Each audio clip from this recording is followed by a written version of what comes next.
Salut à tous et bienvenue dans cette nouvelle vidéo. Aujourd'hui on se retrouve pour l'update lecture du mois d'octobre que j'ai tardé à vous faire. Bon, je vous l'ai déjà dit 1000 fois, mais j'étais en plein déménagement. On commence enfin à en voir le bout avec, comme vous le voyez, mon nouvel espace bibliothèque qui est présent. Je ferai peut-être une petite vidéo une fois que tous les cartons seront déménagés pour vous montrer un petit peu à quoi ça ressemble parce que je suis assez fière de l'espace que je me suis créé et je suis surtout hyper contente d'avoir eu l'occasion de le faire. Du coup je vous retrouve enfin pour vous parler des 4 lectures que j'ai effectuées au mois d'octobre. J'avais commencé à filmer cette vidéo mais comme j'ai vu, enfin c'était pas top déjà comme vidéo, j'en étais pas particulièrement fière. Mais en plus de ça, comme après je n'ai pas lu plus que ça au mois d'octobre, je me suis dit qu'il valait mieux recommencer de zéro dans un décor qui me plaisait plus avec pas tous les cartons qui m'encombraient. Donc sachez que là j'ai un visuel sur les cartons donc je sais qu'il en reste encore un petit peu et qu'on a encore un petit peu de taf. Mais le plus gros est fait et surtout le plus important est fait, mes livres. Mes livres et mon bureau, c'est bon, c'est calé, ma cuisine aussi, ma salle de bain aussi, enfin globalement on commence à voir un petit peu plus clair dans tout ça. Ça a été sportif ce déménagement, mais franchement je trouve qu'on s'en est pas trop mal sorti, donc bah écoutez, bienvenue dans cette nouvelle vidéo, et trêve de bavardage, commençons tout de suite, j'ai quand même 4 livres à vous présenter, donc même si je me rappelle pas de tous très bien, à un moment donné, il faut se lancer. Le premier que j'ai lu c'est Rebel Witch de Kristen Ciccarelli, le second volume d'Artless Hunter, publié je ne sais même plus où d'ailleurs, PKJ je crois de mémoire. Ça doit être PKJ. J'ai lu tous les livres de cette update en version dématérialisée, donc en e-book, donc je vous ferai des inserts pour vous montrer la couverture, mais du coup je les aurai pas dans leur version papier pour pouvoir vous les manipuler de face, donc navré. Navré pour ceux qui aiment bien voir les couvertures autrement que juste par un petit insert. Bref. Dans le premier tome, on va découvrir un univers dans lequel les reines sorcières ont été renversées et une nouvelle république assez brutale a été mise en place, une république dans laquelle il ne fait pas bon être une sorcière puisqu'elles sont chassées et tuées. Parmi ces sorcières, il y a Rune, une jeune femme qui fait partie de la haute société et qui a toujours caché ce statut de sorcière et plus encore son statut de sphinx rouge, une sorcière qui s'est donné la mission de libérer ses consoeurs et de leur offrir un plus bel avenir. Face à elle, il va se trouver Gaydon qui lui de son côté est un chasseur de sorcières. Il est plutôt gradé et a participé à la rébellion et à la mise en place de cette nouvelle république et tous les deux vont se rapprocher pour des missions bien particulières. Chacun veut s'utiliser, lui la soupçonne d'avoir un lien avec le sphinx rouge, elle de son côté pense qu'il peut l'aider à dénicher les endroits où sont cachées certaines sorcières qu'elle cherche à libérer. Bref, chacun essaye de s'utiliser mais ce qu'ils ne s'attendaient pas c'est à ressentir ce qu'ils ressentent l'un pour l'autre. Voilà. Ça va être le résumé du premier tome, évidemment je ne vais pas vous spoiler celui-ci quand je vais vous parler de ce tome 2. Je suis désolée pour mon chat qui est en train de gratter sa race dans la litière comme si elle essayait d'enterrer un cadavre. Promis, il n'y a pas de cadavre à la maison, mais ça se demandait franchement avec elle, elle me pète les rouleaux, elle des fois quand elle s'y met, elle choisit toujours son moment. Je sens qu'elle m'en fout partout, je le sais qu'elle m'en fout partout. Bref, Rune et Gaydon m'ont énormément touchée dans le tome 1, j'avais vraiment eu un coup de cœur pour ce roman, et oui j'ai tranché, dans la vidéo je vous parlais du tome 1, j'hésitais entre l'appeler Gideon un peu à la française et Gaydon à l'anglaise américaine, j'ai choisi de l'appeler Gaydon. Mais je vais essayer de dire le moins possible son nom parce que vraiment ça me perturbe de ne pas savoir comment le prononcer. Voilà. Donc on a des personnages qui sont particulièrement touchants et dont j'ai vraiment aimé l'histoire dans le tome 1 et que j'ai encore plus aimé dans ce nouveau volume. J'ai trouvé vraiment que leur histoire, leur romance était très belle, très bien écrite et nous plongeait complètement dans les sentiments que l'autrice a voulu montrer. On a deux personnages qui sont complètement déchirés entre ce qu'ils ressentent, ce qu'ils veulent et ce qu'ils doivent faire, le devoir, ce qu'on leur a inculqué depuis parfois très longtemps. Forcément c'est hyper compliqué pour eux de se laisser aller à leurs sentiments, ils s'en veulent à eux-mêmes mais aussi l'un à l'autre parce qu'ils considèrent qu'ils ont été floués dans cette histoire. Et franchement il y a eu des moments où ça me faisait tellement mal au cœur que ça m'en faisait mal dans le bide, tellement je ressentais très fort ce que les personnages pouvaient ressentir de leur côté. C'était une émotion qui était vraiment à vif et que j'ai vraiment apprécié de ressentir parce que mine de rien c'est ce que j'attends dans la lecture, c'est d'être touchée à ce point-là, que ça m'émeuve tellement que j'en ai mal au ventre quoi. D'ailleurs ça m'a énormément touchée, ma cousine m'a fait un retour sur mon dernier roman et elle m'a sorti exactement ce phrase-là que moi j'ai ressenti pendant la lecture de Rebel Witch du coup, en disant que ça lui avait fait mal au ventre des fois les émotions des personnages et du coup c'est con à dire mais en tant qu'auteur c'est ce qu'on veut aussi, faire vivre des émotions qui sont presque physiques au lectorat et franchement pour moi c'est une victoire. Bref, petit aparté qui n'a pas grand chose à voir dans tout ça, mais voilà, j'ai beaucoup aimé ce tome 2, il y a vachement plus d'action mine de rien, on n'a pas du tout le temps de s'ennuyer, c'était déjà le cas dans le tome 1, j'ai pas du tout ressenti d'ennui dedans et je me suis globalement vraiment laissé prendre au jeu, je me suis laissée habiter par l'histoire, je l'ai suivi, enfin franchement je l'avais dévoré le tome 1 et ça a été le cas aussi avec le tome 2, on ne voit pas le temps passer, ça défile assez rapidement, il se passe tout le temps quelque chose, il y a beaucoup de rebondissements en tout genre, et franchement ça fonctionne hyper bien, c'est un récit que je vous conseille, l'intrigue est très très bonne, mais l'univers aussi est très cool, on va découvrir en plus de ça d'autres endroits, puisque la République c'est sur une île, et on va découvrir un petit peu ce qui se passe sur le continent et dans d'autres pays, voir comment eux ils fonctionnent, est-ce que les sorcières sont acceptées là-bas, comment est-ce qu'elles évoluent, est-ce que ce sont des endroits où elles sont en sécurité, bref c'était hyper intéressant et franchement j'ai kiffé ce tome 2, je dirais que j'ai un coup de cœur pour la saga dans son entièreté, j'ai peut-être un tout petit peu moins aimé le tome... Non, ça devait être un oiseau, j'ai l'impression qu'il y a quelque chose qui tombait de l'étage au-dessus, j'espère que non, j'espère que c'était pas quelqu'un. J'ai peut-être un chouïa moins aimé le tome 2, mais franchement ça se joue dans un mouchoir de poche et surtout j'ai vraiment kiffé dans l'ensemble cette saga. Je trouve qu'elle est non seulement particulièrement bien écrite, mais en plus de ça elle est vraiment bien amenée. Le fait que ce soit qu'en 2 tomes, je trouve que ça permet d'avoir un début, une fin assez rapprochée, qu'on soit encore complètement dans l'ambiance. J'ai beaucoup aimé les messages aussi qui étaient délivrés avec des personnages qui n'ont pas forcément envie de croire à une happy end possible et qui vont essayer de se prouver que c'est quand même une possibilité, mais tout en ayant en tête le fait que tout n'est pas tout beau tout rose, qu'on évolue dans un monde qui est difficile et qui est dur. D'ailleurs, petit disclaimer, parce que c'est un roman qui est classé en jeunesse, donc en young adulte, je pense que c'est très bien que ce soit du young adulte, donc on va dire plutôt au-dessus de 15 ans. Il y a quand même des scènes assez violentes, il y a des choses assez crues qui sont pas forcément décrites dans le menu détail, mais qui sont quand même présentes et on sait que ça existe. Il y a de la torture, il y a du meurtre, il y a tout ça, il y a des exécutions publiques qui sont d'une violence extrême. C'est des sorcières qui pratiquent la magie par le sang, donc on les égorge littéralement, donc c'est quand même... donc à pas mettre entre toutes les mains. Accessoirement, on est aussi dans une romantaisie, il y a quand même la notion de ces deux personnages qui couchent ensemble, qui ont une relation charnelle, donc oui, c'est pas un roman qu'on va donner à lire à un enfant de 11-12 ans. Pour moi, on est quand même sur la catégorie au-dessus, la catégorie qu'on qualifie de young adulte, même si ce terme veut tout et rien dire. En définitive, on est sur un roman que je vous conseille vivement de découvrir, que j'ai vraiment adoré. On a des rebondissements des personnages qui sont hyper touchants, on a à la fois de l'action, de la romance, des moments un peu plus cool, un peu plus drôle, un peu plus doux, mais on est quand même dans un roman qui ne fait pas de cadeau et qui du coup n'est pas à mettre entre toutes les mains pour autant. Si ça reste de la romantaisie, on est quand même dans une romantaisie assez violente et un univers qui est assez violent. Voilà. Cela étant dit, je pense que j'avais à la fois envie de rester dans la romance, même avec un truc un petit peu plus doux, puisqu'après ça, j'ai lu de Tamara Baliana Les histoires d'amour finissent mal en général. C'est le 3e volume de la 2e génération du Domaine des Manons. Ça fait un truc un peu à rallonge. Le Domaine des Manons, pour rappel, c'est l'univers de Tamara Baliana qu'elle a créé dans un petit village du sud, Cadnel. Je ne sais pas si le village existe pour de vrai, mais je crois pas, il me semble que c'est un village fictif. Dans lequel on va suivre du coup la première génération, dans une saga que je n'ai pas encore lue mais que je compte lire. D'ailleurs je crois, ouais je les ai juste là, les 2 premiers volumes.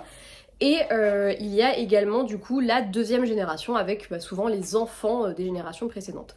Ce tome-ci nous permet de suivre Naïs, donc qui a grandi à Cadnel et qui est aujourd'hui mannequin à Paris.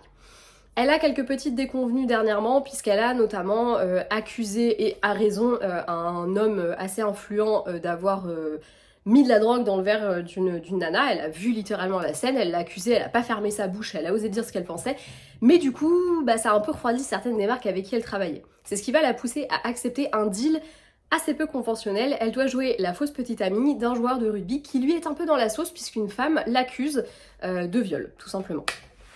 Pas hyper fun pour commencer une relation, mais après avoir discuté avec lui, elle en est convaincue, il n'a absolument rien fait, il lui a prouvé par A plus B que ce n'était pas possible, et nous en tant que lecteurs on le sait dès le début puisque on va assister par le biais d'un ou 2 chapitres je crois à cette histoire, donc on sait bien que cette fameuse soirée il ne s'est rien passé du tout, donc on est convaincu de ça, et ils vont donc jouer le faux couple. Seulement le problème c'est que c'est pas le rugbyman qui lui plaît, c'est plutôt son frère et agent, et là j'ai un gros doute sur son prénom, mais Neymar il s'appelle Aiden. Et voilà, bref. On est sur du fake dating, mais c'est pas vraiment comme ça qu'on visualise un fake dating et c'est quelque chose que j'ai adoré. Normalement, dans le fake dating, un petit peu le truc, c'est que finalement, ils finissent par devenir un vrai couple. Donc le fake dating, c'est le fait de simuler un faux couple. C'est une trope que j'aime particulièrement, un trope, je pense plutôt, que j'aime particulièrement. J'aime beaucoup le côté on fait semblant d'être ensemble, on finit par être ensemble. Enfin bref, j'adore. Et là, j'ai beaucoup aimé un peu cette réécriture du trope parce que j'ai trouvé que c'était hyper différent du coup de ce qu'on a l'habitude de voir, puisque là bah c'est pas le gars avec qui elle fait semblant de sortir qui lui plaît, c'est son frangin. Voilà. J'ai vraiment passé un très très bon moment avec ce roman, comme avec tous les livres de Tamara Baliana. Je trouve qu'elle a le don pour créer des situations drôles et loufoques à la fois. Enfin, je pense notamment au jogging de Naïs et Eden qui m'a fait beaucoup rire. J'ai beaucoup aimé aussi le fait que bah ils se plaisent, mais au début bah c'est un peu touchy puisque bah elle est censée jouer la petite amie du frère. C'est un peu space de se dire bah enfin voilà, je peux pas sortir d'un seul coup avec l'autre frère, c'est bizarre, etc. Et puis quand les sentiments s'en mêlent, bah forcément ça fait des choses un petit peu inattendues. Enfin bref, j'ai trouvé que c'était un récit qui était hyper cool et personnellement j'ai adoré ma lecture, je me suis complètement laissée emballer dedans encore une fois. Tamara Baliana, elle a le don, je trouve que c'est une autrice qui va vraiment t'écrire des situations qui sont drôles mais touchantes à la fois, des relations qui sont drôles et touchantes à la fois, avec une très légère dose de spicy, mais franchement c'est très léger chez Tamara Baliana. Si c'est pas quelque chose que... Enfin si toutes ces scènes là c'est pas ce qui vous plaît, je pense que ça peut potentiellement vous intéresser de lire ce type de romance. Si la romance vous la préférez sans trop de scènes de cul, bah, lisez du Tamara Baliana, il y en a pas énormément. J'ai particulièrement aimé la dynamique entre les deux et le fait de les voir se découvrir petit à petit, Eden et Naïs. J'ai trouvé que vraiment il y avait un lien hyper intéressant qui se tissait entre eux, d'abord un peu amical, même si très vite l'un et l'autre reconnaissent en leur fort intérieur qu'ils se plaisent. Mais ouais, franchement, j'ai vraiment kiffé. On est sur un très bon roman encore une fois. J'aime beaucoup retrouver aussi les différents personnages. Le petit plus qui m'a pas mal marqué, c'est que Naïs, elle tient un podcast. Et d'ailleurs, c'est aussi avec ça qu'on va jouer pour lui faire accepter cette mission un peu spéciale. Elle a un podcast où elle raconte les histoires d'amour des gens et dedans, elle va interroger que des personnages. En gros, je crois entre 2 chapitres. On va avoir quasi à chaque fois un petit extrait du coup de son podcast. Et à chaque fois, c'est des personnages écrits par l'autrice, donc avec soit certains que moi personnellement j'avais déjà lus puisque j'en ai lu plusieurs de l'autrice, notamment les personnages des autres générations, ou même de la même génération du domaine des Manants, et d'autres de ces personnages. Donc j'ai trouvé ça très très cool. Je trouve que ça tease un petit peu, t'as envie d'en savoir plus, de creuser, d'aller lire l'histoire des personnages, et j'ai trouvé ça hyper cool, ce petit clin d'œil à ces différents persos. Je trouve que c'est assez sympa. C'est quelque chose que quand t'as lu tous les romans, bah t'es content de retrouver, et quand tu les as pas lus mais que tu connais un petit peu la plume de l'autrice et que tu l'aimes bien, comme moi par exemple, bah ça te donne envie d'aller creuser un peu et d'aller lire les différentes histoires. Faut savoir que Tamara Baliana, j'en ai lu quelques-uns, mais j'en ai aussi pas mal dans ma palle parce que, encore une fois, c'est une autrice dont j'apprécie vraiment la plume. Je trouve qu'elle a quelque chose d'assez... En fait, je sais pas comment... C'est très con comme truc ce que je vais dire, mais je trouve qu'elle a un côté hyper estival dans sa plume, quelque chose d'hyper solaire. Je sais pas si en tant que personne elle est comme ça, mais en tout cas, c'est ce qui se dégage de ses écrits, de ses romans, de ses personnages, de ses histoires. Et très honnêtement, j'ai super hâte de lire les autres livres de l'autrice pour ça, entre autres choses. J'espère vous avoir donné en tout cas envie de... Mais qu'est-ce qu'elle fait? Ce chat m'épuise. J'espère en tout cas vous avoir donné envie de découvrir ce roman, et on continue cette update lecture avec le thriller que j'ai lu au mois d'octobre, 10 ans, Noces de sang d'Alice Finney. Ce roman est publié chez Hauteville et moi personnellement je l'avais dans sa version e-book, mais je crois qu'il existe au format poche, ou en tout cas en grand format, mais bref. Pas le sujet du tout de la vidéo. Dans ce roman, nous suivons 2 personnages dont j'ai oublié les prénoms, mais ça va me revenir, je pense, qui vont dans le fin fond de l'Écosse, dans une petite église qui a été rénovée en gîte pour fêter leur anniversaire de mariage. Le roman est entrecoupé de ces scènes là-bas où on va vite comprendre qu'entre eux tout n'est pas tout rose, il se passe des choses, ils ont des secrets l'un pour l'autre, et l'endroit est un peu chelou, pour ne pas dire carrément flippant, au point qu'on en vient très vite à se demander s'il n'y a pas quelqu'un qui les observe, s'il n'y a pas quelqu'un qui fout un peu la merde. Bref, c'est flippant as fuck, et ça va les pousser un petit peu dans leur retranchement et les forcer à avoir des discussions qu'ils n'avaient pas forcément envie d'avoir. Les chapitres sont entrecalés avec des lettres écrites par la femme à son mari pendant tout leur mariage, puisque chaque année, elle écrit une lettre pour leur anniversaire de mariage qu'elle ne lui donne jamais.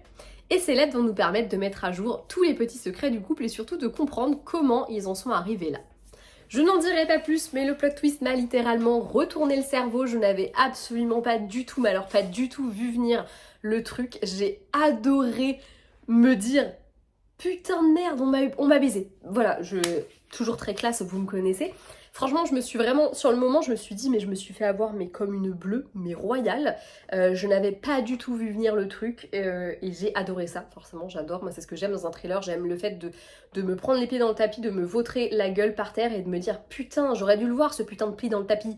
Et voilà, j'ai vraiment kiffé. La plume de l'autrice de toute façon me plaît beaucoup, j'aime vraiment sa façon d'écrire et la façon qu'elle a de nous retourner le cerveau à chaque plot twist. Je trouvais que c'était très bon.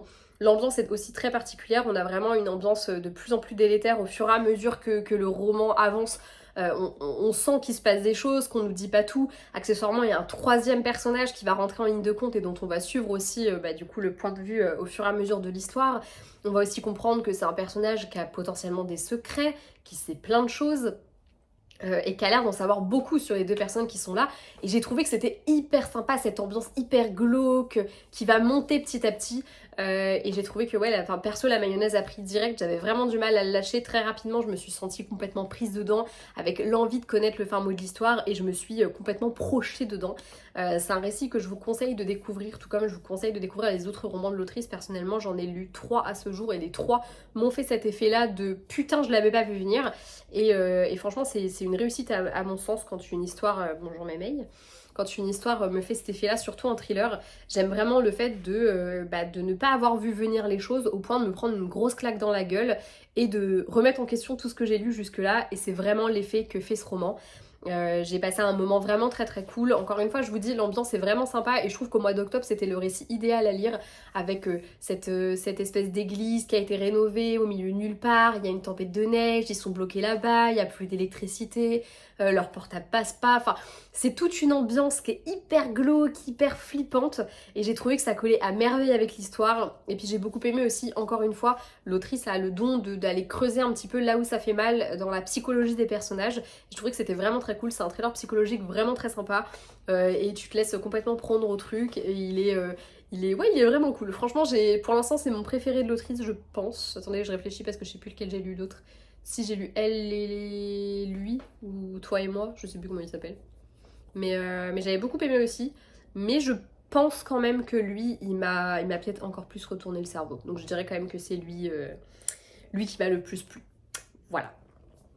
Je ne sais pas trop quoi vous en dire de plus parce que j'ai très peur de vous dire un indice et que vous compreniez tout et de complètement vous ruiner la lecture, mais je vous la conseille. N'hésitez pas si vous l'avez lu à me dire si vous aviez vu venir le truc parce que moi je vous avoue que je suis complètement tombée des nues, j'avais pas du tout compris le truc et je trouve que c'est tellement bien fait que tu peux pas te douter du truc et je trouve ça juste génial. Voilà.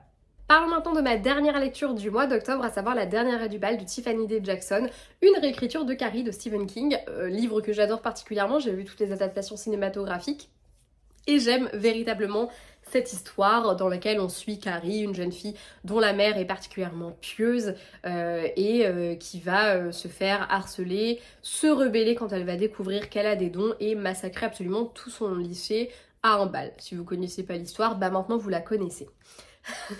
Dans ce roman, c'est à peu près la même chose, et la seule différence c'est que Maddie n'a plus sa mère, c'est son père qui l'a élevée, son père qui l'a eu avec une femme noire et qui l'a toujours cachée. Elle est assez blanche de peau donc ça ne se voit pas, et en lui lissant bien les cheveux, eh ben on perd absolument toute trace de cette partie-là d'elle, ce qu'il a toujours souhaité. Seulement un jour, il pleut, les cheveux de Maddie se révèlent au grand jour et c'est un peu l'hécatombe pour elle. Le harcèlement qu'elle a toujours subi parce qu'elle a toujours été un petit peu bizarre et qu'elle a été à l'école assez tard puisque son père l'a gardée chez lui, va redoubler d'efforts. Et dans le même temps, Maddie va découvrir qu'elle possède un espèce de don de télékinésie. Un don qui va évidemment exploser un peu à l'image de Carrie au moment du bal. Et c'est quelque chose qu'on sait tout de suite dans le roman, puisque le roman est fait sous forme de podcast qui se passe des années après, et où on va interroger les différentes personnes qui ont connu Maddie ou qui ont un lien plus ou moins lointain avec cette histoire, et on va également du coup évidemment suivre les quelques jours avant les événements du bal. Ce roman, je l'ai beaucoup aimé, je trouve que le sujet est hyper important et j'ai trouvé que c'était une très bonne manière de l'aborder, de cette réécriture était très maligne en fait de base. J'ai vraiment kiffé ma lecture, même si c'est un peu délicat à dire parce que je trouve que c'est une lecture qui aborde vraiment le fin fond des États-Unis, là, le sud profond et hyper raciste. Pour la petite histoire, il faut savoir que dans la petite ville où ça se déroule, les bal était encore séparé avec un bal pour les élèves noirs, un bal pour les élèves blancs. Voilà. Et du coup, tous les événements qui vont découler de tout ça, ça va être parce qu'on va finir par organiser un bal mixte à cause du harcèlement que subit Maddy et qui a été mis en ligne sur les réseaux sociaux et qui cause du tort à certains élèves qui ont envie de se faire un peu bien voir et qui se disent tiens, et si on réunissait enfin les bals. Bref, je trouve que c'est un sujet qui est hyper intéressant parce qu'il parle vraiment très très bien du racisme et de ce que c'est le sud profond des États-Unis, avec des gens qui continuent d'être complètement arriérés sur le sujet, et surtout de ne pas prendre conscience que ce qu'ils font, c'est du racisme. Et j'ai trouvé que c'était hyper intéressant. Le personnage de Maddy m'a beaucoup touchée. C'est pas un personnage auquel je me suis attachée énormément parce qu'elle est... En fait, j'ai trouvé qu'elle était hyper hermétique au monde de manière générale parce qu'elle est complètement élevée dans une bulle hyper space et du coup j'ai eu du mal à m'attacher à elle, mais elle m'a énormément touchée quand même. C'est assez ambivalent comme truc, c'était un peu comme si c'était un personnage qui me touchait mais que j'arrivais pas à totalement apprivoiser en fait. Et je trouve que ça résume hyper bien le personnage de Maddy. C'est un personnage qui est touchant mais qu'on a du mal à apprivoiser, qui en plus de ça est un peu la méchante de son histoire. Et en fait pas tant que ça, certes, du coup quand son pouvoir explose complètement au bal, il y a plein de gens qui vont mourir, mais au final, est-ce qu'elle est vraiment la méchante de son histoire ou est-ce qu'elle l'est devenue? Enfin, je trouve que le roman Carrie, de toute façon, déjà de base, va vraiment interroger la notion de bon et de mal. C'est un roman qui est tout sauf manichéen et je trouve que cette réécriture fonctionne hyper bien aussi là-dedans. J'ai beaucoup aimé les sujets tels qu'ils étaient abordés, même si ça m'a pas mal heurté parfois. Il y a eu des scènes où vraiment j'ai halluciné de me dire mais... Parce qu'en plus le pire, c'est ça le pire je pense, c'est qu'on sait que c'est une possibilité, que c'est quelque chose qui existe encore, c'est quelque chose qui ne m'a pas choquée parce que c'est impossible, ça m'a choquée parce que c'est quelque chose qui est possible, c'est des choses qu'on voit sur les réseaux sociaux, c'est des choses qui existent plus ou moins vraiment. Et d'ailleurs, il y a un moment où il se passe quelque chose et en gros, on lui lance des objets dans les cheveux le jour où justement on apprend qu'elle est noire.